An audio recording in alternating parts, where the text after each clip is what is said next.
नमस्कार, मैं हूं नरेश थपलियाल और आप देख रहे हैं संडे की खास खबर। आपने चौराहों पर खड़े होमगार्ड के जवानों को जरूर देखा होगा। वे धूप, बारिश और ठंड में निष्ठापूर्वक अपनी ड्यूटी का निर्वहन करते हैं।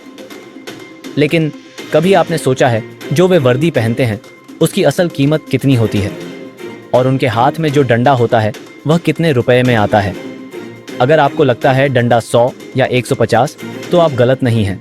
लेकिन उत्तराखंड होमगार्ड विभाग ने 130 रुपए के डंडे को 375 रुपए में खरीद डाला है। यहीं से शुरू होती है करोड़ों रुपए के वर्दी घोटाले की कहानी। उत्तराखंड होमगार्ड विभाग से जुड़ी इस समय की सबसे बड़ी खबर है, जहां मेहनत कश होमगार्ड के जवानों की वर्दी के नाम पर करोड़ों रुपए की लूट का खुलासा हुआ है। आरोप सीधे सीधे होमगार्ड के deputy commandant general Amitabh Srivastava पर लगे हैं।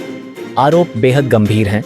1 करोड़ रुपए की वर्दी को 3 करोड़ में खरीदकर सरकारी खजाने पर सीधा डाका डाला गया है। मुख्यमंत्री पुष्कर सिंह धामी ने मामले की गंभीरता को देखते हुए डीजी अमिताभ श्रीवास्तव को निलंबित करते हुए मामले की निष्पक्ष जांच और उसके बाद सख्त कार्रवाई के निर्देश जारी कर दिए हैं। सूत्रों के अनुसार जांच में पाया गया कि अमिताभ श्रीवास्तव ने अपने पद का दुरुपयोग किया। ठेकेदार से मिली भगत कर बाजार भाव से 3 गुना ज्यादा कीमत पर वर्दी का सामान खरीदा, यानी वर्दी के नाम पर खुली लूट कर 1 करोड़ के सामान का 3 करोड़ बिल बना दिया गया। आपको बता दें कि वित्त वर्ष 2024-25 में हुए इस घोटाले की परत तब खुली जब वर्ष 2025-26 में फिर इस रेट पर टेंडर निकाला गया। रेट को लेकर नए डीजी पीवी के प्रसाद को शक हुआ। उन्होंने तत्काल प्रभाव से टेंडर प्रक्रिया रद्द कर दी और विभागीय जांच के आदेश दिए। जांच रिपोर्ट में 2 करोड़ रुपए के गबन की चौंकाने वाली बात सामने आई। जब नए टेंडर किए गए तो वर्दी के सामान की असल कीमत सामने आई।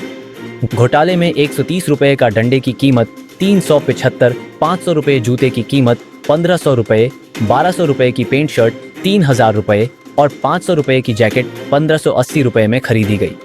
डीजी ने जब बाजार भाव और टेंडर के रेट में जमीन आसमान का अंतर देखा तो उनका माथा ठनका। डीजी होमगार्ड पीवी के प्रसाद ने टेंडर निरस्त कराते हुए घपले के आरोपी deputy commandant general DCG Amitabh Srivastava के खिलाफ केस दर्ज कराने, 2 करोड़ रुपए की रिकवरी करने और सेवा से बर्खास्त करने की रिपोर्ट शासन को भेजी है। गृह सचिव शैलेश बगोली ने डीजी होमगार्ड पीवी के प्रसाद का पत्र शासन को मिलने की पुष्टि की है। देखिए, उत्तराखंड में भ्रष्टाचार अपने चरम पर है। कांग्रेस का आरोप कि राज्य में भारतीय जनता पार्टी की सरकार आकंठ भ्रष्टाचार में डूबी हुई है, इसकी पुष्टि स्वयं राज्य के वरिष्ठ अधिकारी, आला अधिकारी कर रहे हैं। होमगार्ड के डीजी होमगार्ड पीवी के प्रसाद, उनकी जांच में पता लग रहा है कि होमगार्ड में 3 गुना कीमत अदा करके डंडा, 130 रुपए का डंडा 375 रुपए में 3 गुना कीमत, जैकेट 3 गुना कीमत, वर्दी 3 गुना कीमत, 3 गुना कीमत अदा करके वहां पर सामान खरीदा गया। ये डीजीपी होमगार्ड स्वयं बोल रहे हैं। आप अंदाजा लगा सकते हैं, होमगार्ड जैसे विभाग में अगर डंडे में, पैंट में, शर्ट में, टोपी में, जैकेट में 3 गुना कीमत अदा करके सामान खरीदा जा रहा है तो प्रदेश के अंदर भ्रष्टाचार का क्या आलम होगा, किस स्तर पर भ्रष्टाचार होगा, इसका अंदाजा कोई भी लगा सकता है। और मैं समझता हूं कि राज्य में इस समय खनन हो, आबकारी हो, प्रदेश का कोई विषय हो, कोई विभाग हो, भ्रष्टाचार में आकंठ ये राज्य डूब चुका है, भारतीय जनता पार्टी के राज्य। फिलहाल होमगार्ड की वर्दी की खरीद पर रोक लगा दी गई है। सवाल बड़ा है, क्या जवानों की वर्दी के नाम पर हो रही लूट को यूं ही नजरअंदाज किया जाएगा, या फिर भ्रष्ट अधिकारी से रिकवरी और उनको बर्खास्त किया जाएगा, या फिर इस घोटाले से हर चेहरे को बेनकाब किया जाएगा?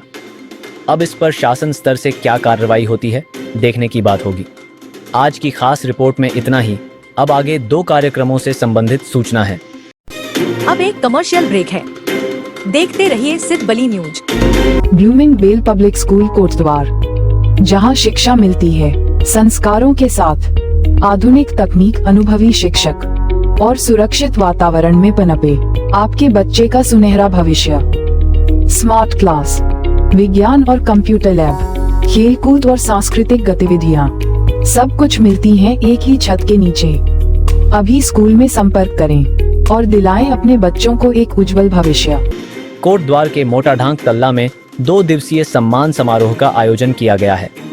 अखिल भारतीय उत्तराखंड महासभा के राष्ट्रीय संयोजक पंडित मनमोहन दुधपुड़ी ने बताया कि स्वतंत्रता संग्राम सेनानी स्वर्गीय दयाल सिंह असवाल सुभाष चंद्र बोस की आज़ाद हिंद फौज के सेनानी होने के साथ ही नेताजी के निकटस्थ व विश्वसनीय सहयोगियों में से एक थे और लॉर्ड सूबेदार बलभद्र सिंह नेगी गढ़वाल राइफल रेजिमेंट के संस्थापक हैं।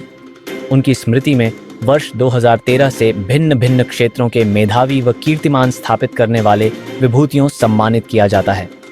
इस वर्ष यह सम्मान समारोह 31 जनवरी और 1 फरवरी को होना निश्चित हुआ है, जिसमें विभिन्न क्षेत्रों में उल्लेखनीय कार्य करने वाले महानुभावों को सम्मानित किया जाएगा। पहाड़ों से हो रहे पलायन पर आधारित गढ़वाली फीचर फिल्म जलम भूमि आगामी 6 फरवरी को देश के सिनेमाघरों में दिखाई जाएगी। फिल्म के निर्माता निर्देशक राम नेगी ने बताया कि गढ़वाली फिल्म जलम भूमि पहाड़ों से हो रहे पलायन पर आधारित है। इस फिल्म की शूटिंग कोटद्वार के IHMS कॉलेज और निकटवर्ती क्षेत्रों में हुई है। इसमें कोटद्वार के जाने माने चेहरे नजर आएंगे। 6 फरवरी को फिल्म दिल्ली, देहरादून और कोटद्वार के सिनेमाघरों में एक साथ लॉन्च की जाएगी। तो ये थे आज के समाचार। गढ़वाली कुछ दगड़िया मिल गया है।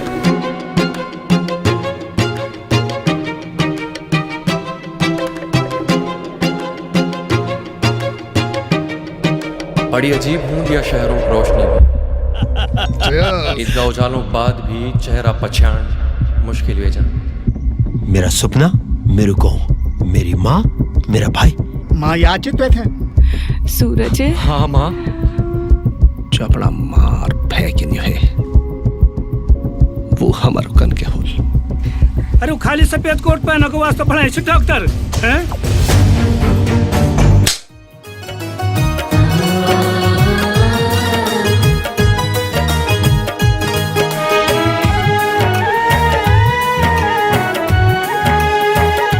लॉन्च की जाएगी।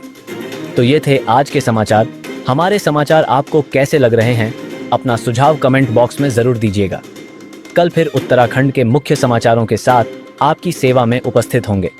तब तक खुश रहिए, आबाद रहिए और देखते रहिए सिद्ध बली न्यूज़। जय हिंद।